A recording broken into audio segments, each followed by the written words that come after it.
ہمارے union minister کرن رجیجو جی نے جس طرح سے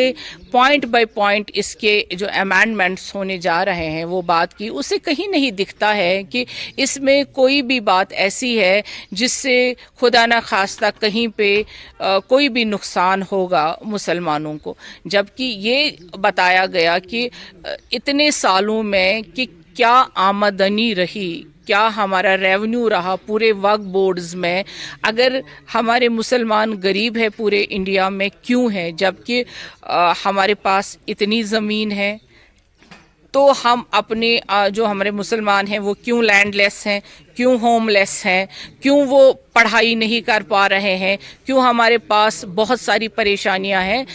اس میں کہاں پہ کمی ہے، یہ سب کچھ اس بل میں لایا گیا ہے کہ ہماری سرکار کا ماننا ہے اگر وقف کے پاس اتنا مسلمانوں کے پاس ریونیو ہے، زمین ہے، تو مسلمان غریب نہیں ہونے چاہیے، پچھڑے ہوئے نہیں ہونے چاہیے، اس میں کوئی غلط بات نہیں ہے۔ اگر ان چیزوں پہ دھیان دیا جائے گا تو واقعی میں جو ہندوستان میں کوئی غریب نہیں رہے گا، مسلمان کوئی لینڈ لیس نہیں رہے گا۔ مجھے یہ لگتا ہے جو یہ یہاں پر امینڈمنٹس کی جو بات رہی۔